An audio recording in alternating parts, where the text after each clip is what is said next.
Selamat datang di Deep Dive kita kali ini. Oke, kita lihat Anda ini lagi siap-siap buat ujian Mekanika Fluida 2 ya.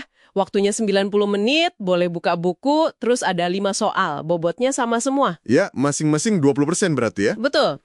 Nah, fokus kita hari ini mau coba bantu Anda nyaring intisari materi yang udah Anda kasih.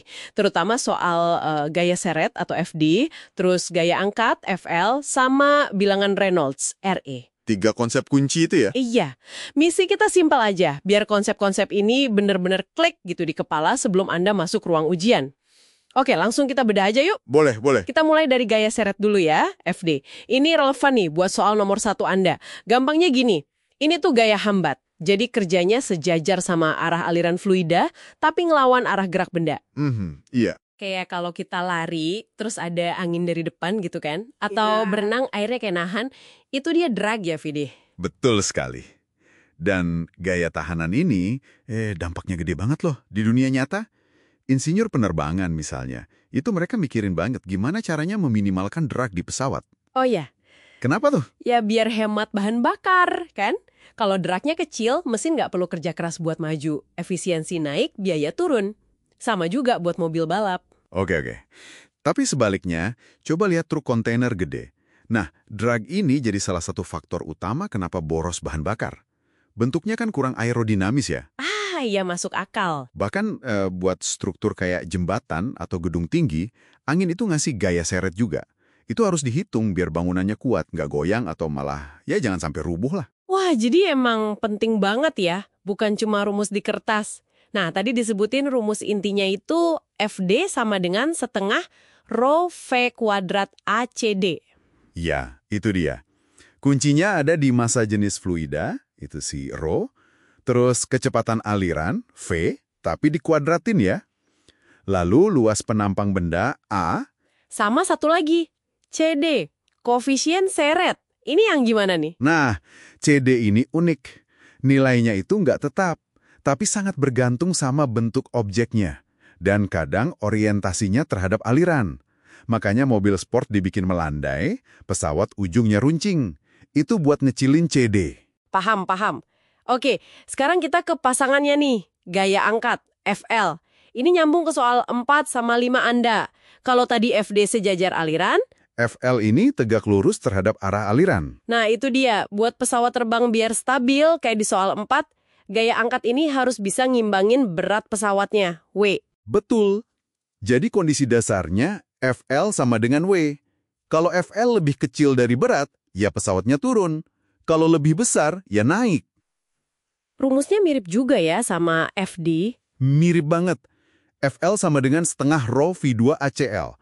Variabel rho V-A-nya sama persis. Yang beda cuma di koefisiennya. Kalau tadi CD buat seret, sekarang CL buat angkat. Koefisien angkat. Oke. Jadi kuncinya lagi-lagi di koefisien sama variabel lainnya itu ya? Iya. Dan menariknya, bentuk yang sama bisa punya CD dan CL yang beda banget. Tergantung sudut datang aliran. Sayap pesawat itu didesain biar CL-nya maksimal, CD-nya minimal pada sudut tertentu. Sip, kebayang. Nah, kita geser sekarang ke bilangan Reynolds, RE. Ini inti dari soal 2 dan 3. Katanya ini kayak kepribadian aliran fluida ya? Hahaha, bisa dibilang gitu. RE ini ngasih tahu kita apakah alirannya itu tenang, mulus, atau malah kacau balau, bergolak gitu.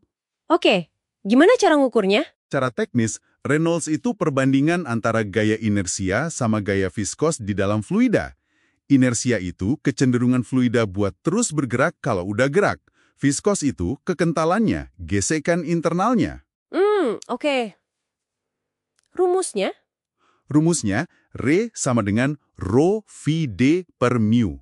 Atau bisa juga Re sama dengan VD per nu. Di sini, rho massa jenis, V kecepatan, D itu dimensi karakteristik, bisa diameter pipa, panjang pelat gitu. Terus mu itu viskositas dinamik, nu viskositas kinematik, nu sama dengan mu per rho. Oke. Terus kepribadiannya tadi ada 3 ya? Iya, secara umum ada 3 rezim utama. Kalau nilai Re-nya rendah, biasanya di bawah sekitar 2000 atau 2300, alirannya laminar. Mulus, teratur, kayak lapisan-lapisan fluida geser satu sama lain dengan rapi. Gaya viskos di sini yang dominan. Laminar, oke. Terus? Kalau R-nya tinggi, biasanya di atas 4.000, nah ini alirannya jadi turbulen, kacau, acak, banyak pusaran, edis. Di sini gaya inersia yang lebih kuat dari viskositas. Turbulen, yang di tengah-tengah. Itu namanya zona transisi, antara laminar sama turbulen. Alirannya mulai nggak stabil, tapi belum sepenuhnya turbulen. Kira-kira R antara 2.300 sampai 4.000 lah. Contoh gampangnya ada nggak? Ada. Pernah lihat asap rokok atau dupa? Awalnya kan naik lurus rapi gitu ya. Iya, iya. Nah, itu laminar. Terus makin ke atas, dia mulai goyang-goyang, terus jadi buyar, acak-acakan. Itu udah jadi turbulen. Perubahan itu terjadi karena R-nya meningkat seiring perubahan kondisi aliran. Wah, oke. Jelas sekarang. Nah, ini langsung nyambung ke soal Anda nih. Soal 2 kan pakai air. Air itu relatif encer kan ya, viskositasnya rendah. Betul. Berarti R-nya cenderung tinggi dong? Kemungkinan besar iya. Jadi alirannya kemungkinan besar turbulen. Oke. Terus soal 3, pakai minyak bakar berat. Ini kebalikannya, kental banget kan? Viskositas tinggi. Nah, kalau viskositasnya tinggi, biasanya Reynolds-nya jadi rendah. Jadi kemungkinan alirannya laminar, gampangnya. Encer itu temannya turbulen, kental temannya laminar. Sip, catat. Oke, sekarang kita coba terapin ke hitung-hitungan cepat buat soal 4 sama 5 ya. Soal 4 dulu, nyari luas sayap A biar pesawatnya stabil.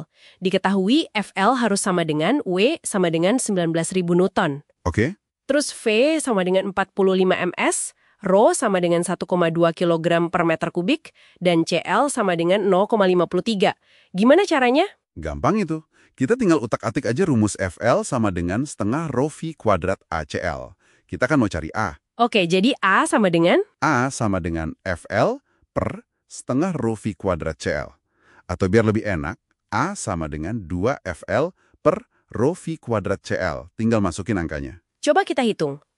A sama dengan 2 kali 19.000 per 1,2 dikali 45 kuadrat dikali 0,53. Ya, 45 kuadrat itu 2025. Jadi A sama dengan 38.000 dibagi 1,2 dikali 2025 dikali 0,53.